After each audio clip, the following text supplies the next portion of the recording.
conteneur yango todo sala adi londolé Feli Mosengo Feli todo sala conteneur ba voiture todo tina Kisasa ba carton ezo kine Kinshasa et en plus la bonne chose voiture na yo ko tina Kisasa te prends pas la tête yela bisongo charger biloko na yo te relivrer à domicile sans un bon au teki. C'est parti. Bolanda, tout ce qu'on a fait. Les bilongo ils ont figuré dans l'équipe de France. Ils ont moyen sika na milieu à Matinda ils étaient. Ils ont bilongo to annonce à longtemps des années.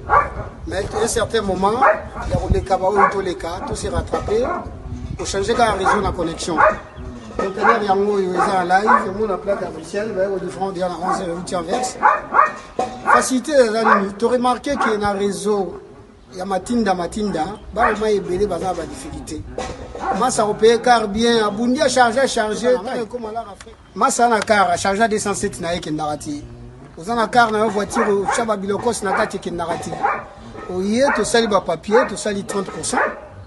Voiture est comme na Congo, on a frétant on a conteneur, tant a oté kanga na teki, na longo li fret na ngana pourcentage. Yo ju le reste na yo. Ça dit que c'est une affaire. Prison. En même temps, bazo falsifier ka mikanda ya batwana. Ndebo yako mwana mama mo pa, mo ka bandi ko perdre biloko na ye. Mo ka zo ki biloko na ye banda ko teka ba café ainsi de suite. Azoka mo na ye depuis gala. Alors chers combattants, batwana tang bayaki. Lokola cheval de bataille na bango sa muyi. Oui. Cheval de bataille. Tant que nous sommes cheval de bataille, nous sommes état de droit dans la démocratie. Bango à l'époque, cheval de bataille na bango, et Zalaki Moï, Kobo, Onyoko, les lobes Basukiwa, Wapi.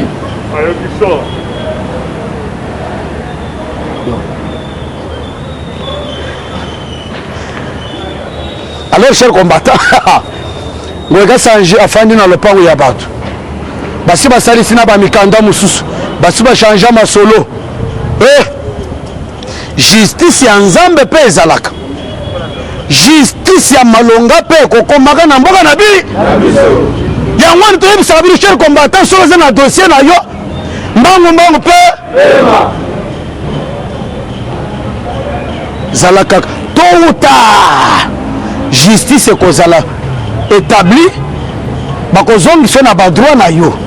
Ndebo mon cher combattant depuis ngoika sajaye baka déjà que azolongo na lopango ani sa yete mo la dimanche bomba abengi ministre ya intérieur vice-premier ministre bonjour mon vieux viens nanga kotika ngai te en tout cas nazande ko na yo muluba il faut osunga ngai lopango wana na perdre yango te au détriment ya mutu moko ya province moko boye pouvoir o biso tozwi eza ya baluba bakongo baswahili bangala bakongole nyo kongolo loboganga bas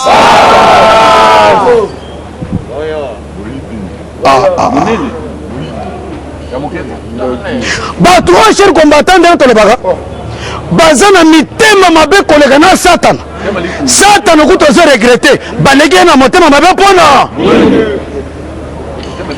satana akomi koregrete bato baleki ye na motema ebo ndeni tala bato cher combattant baye tondimi bango ono ya pe tosala na bango coalition mais bayokaka kaka mais bakosala nini bakoyoka nde bomo cher combattant Félix Antoine Tshisekedi Tshilombo tala yango ikeno bato lokola baza majoritaire na baassemblée na basénat na bagouvernorat il faut toyebela bato d'abord basala mbebebe ntango basalaka wana biso tozalaki na bango au contraire toperdre même baêtre cher baenleva bacombattant vivant baboma bango bo te qui tu parle te le peu va périr par le sikoyo ya biso eza wapi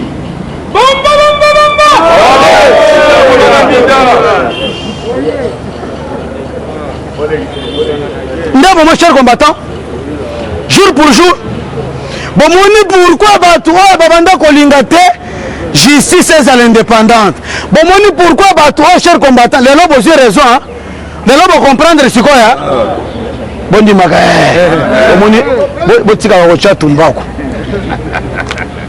tumbako ezolobisa cerveau parce que nazoloba vous êtes toujours distrait yo mpe etika tumbako il doit pas se vivre bomoni bato cher combattant pourquoi babanda kolinga justice ezalaka epa na bango bocomprendre sikoya nde bomoni bayibi mingale minako bimisa loi shakata bimisa loi justice oyo ezalaka na maboko na cher combattant ntango tokabolaka baministère ya justice ekendaka na maboko na bango sikoyo babanda kolinga lisusu ni ils ont compris que quand bien même le pouvoir a été séparé, quand bien même le ministère de la justice est dans maboko na bango, mais bakozala likolo ya fachi beton mon cher combattant, mes chers amis, jour pour jour, ils se sont sentis maintenant dans une insécurité totale. Ndebo moni sikoyo Félix Atale moni ke lokola baza majoritaire. Tolukela bango eloko ekosala bango maka pas passe. Ndebo mon cher combattant, ils se sont maintenant rendus compte que non, nous serons tous rattrapés. Qui pouvait s'attendre, cher combattant? Gouverneur Yabang interpellé. Oui, Vital Kamer na prison. Henri Yaf. Oh, mon collègue procès à Kamer Vanda Kolobo. Un Français raffiné mais Yamoui. Ndebo mon cher combattant, tant que ils ont maintenant compris que non, awa makambo baby. C'est ainsi que tozana bino jour au jour, vous allez vivre des choses. Justice au bango vanda ko kanisa que no baby, justice ezongi na ndenge na yango. Ndebo mon cher combattant, États-Unis d'Amérique, le col la bakina fatigue avant de investir na mboka, tout le monde d'abord ba signal fort. Ba signal fort yete. Yango ndebo yo cher combattant, ba pays nyonso oyo Félix a signé que na bango accord. Na Congo. Babandi déjà quoi cher combattant. Pour investir. République démocratique du Congo, mes chers amis, et comme il le pays, et comme il le mwana mwasi oyo salakana ye bien. Na lobite ya kitoko. RDC comme mwasi ya malam. O soko balobi ya kitoko, ya yo raisonnement zo kendra na Paris fou. Beta mo cher combattant.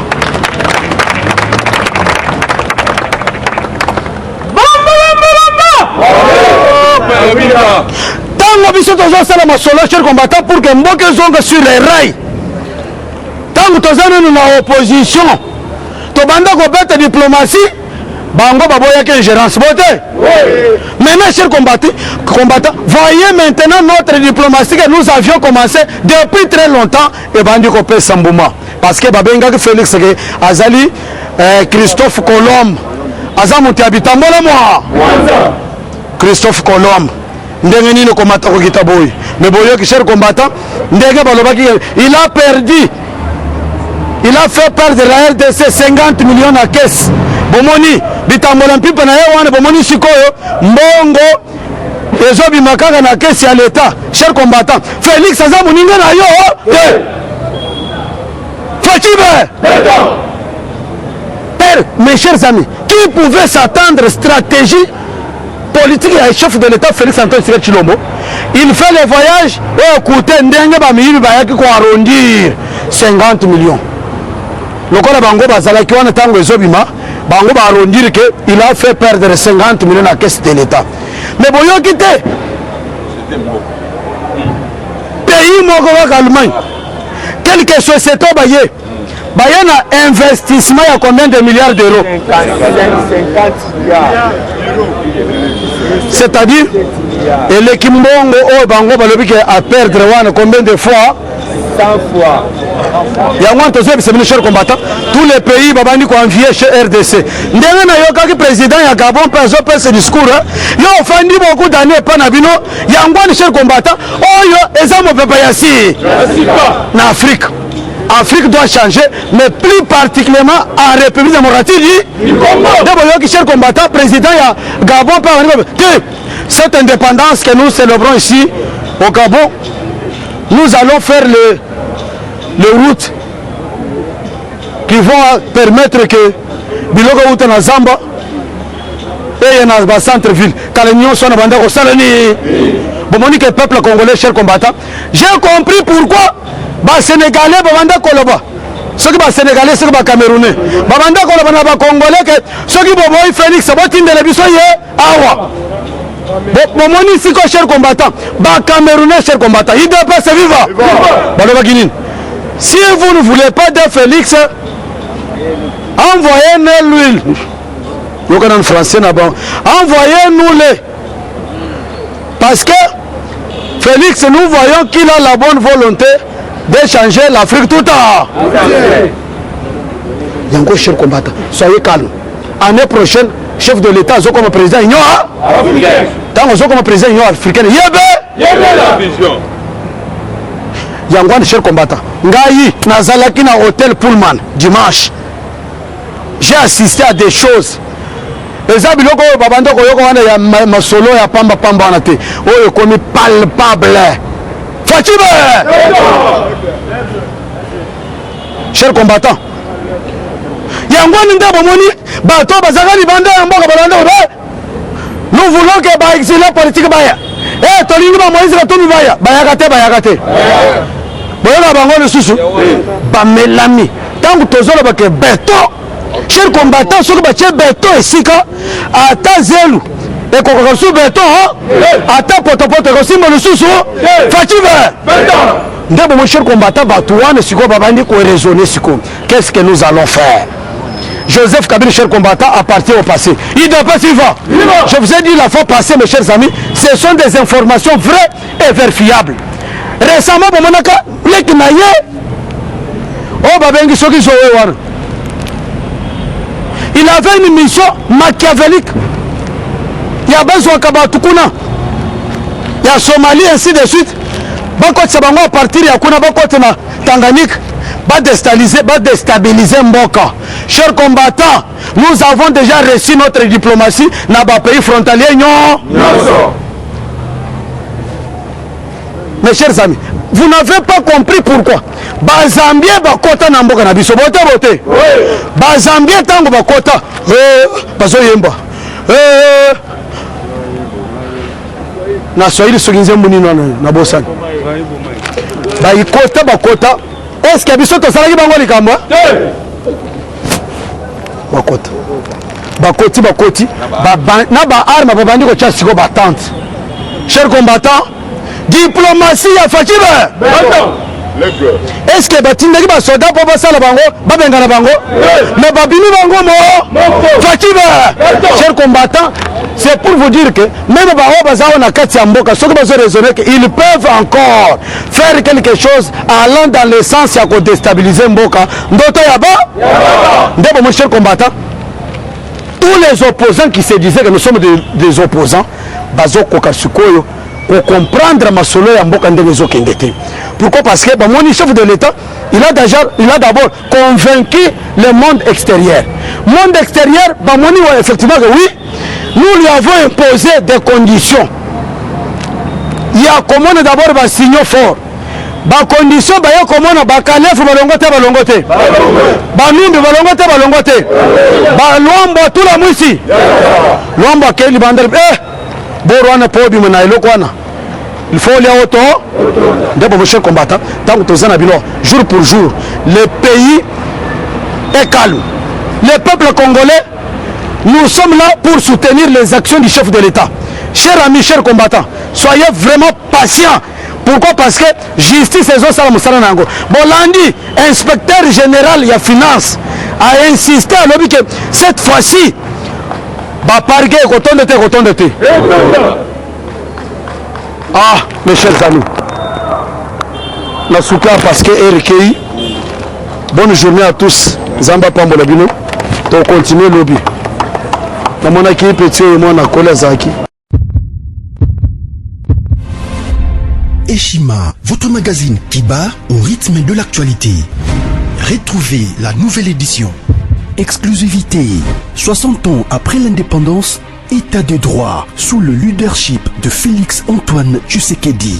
Le 5e président de la RDC s'est jeté dans un combat sans merci pour l'instauration de l'État des droits. Contre vents et marées, Fachi Béton décide d'en finir avec une politique d'impunité. Félix-Antoine Tshisekedi, porte-étendard d'un avenir radieux pour la RDC, un plan quinquennal largement tourné vers l'amélioration de la situation globale des Congolais. La gratuité de l'enseignement de base, l'amélioration des relations diplomatiques, la sacralisation du Conseil des ministres, l'indépendance de la justice, le redressement de la RDC, focus au Katanga. Le gouverneur Jacques Kiaboula construit les routes du Haut-Katanga pour relever le défi du social et du développement. Le but est d'inonder Lubumbashi et les autres centres urbains de produits agricoles tout en baissant leur prix. D'un territoire à un autre, Jacques Kiaboula déploie énergie, volonté dans l'exercice de sa fonction. Découverte, nommé directeur général, Barnabé Mouakadi veut rendre la DGI plus performante. Dossier Eshima, l'église s'éloigne humiliée du village. Interview, porteur d'espoir dans la lutte contre Covid-19, grâce à l'Artemisia, le docteur Jérôme Mouniangui juge son expérience en RDC. Nation Covid-19, le ministre de la Santé Eteni Longondo fait une mise au point sur la gestion de la prise en charge des malades. Loi des finances publiques 2020, le VPM Jambo de Mayo atteint ses objectifs. Économie, jusqu'où ira les francs congolais? Culture, les tétélas, tradition et histoire. Retrouvez l'intégralité du magazine Eshima dans les kiosques. Eshima Magazine, un nouveau standard d'information.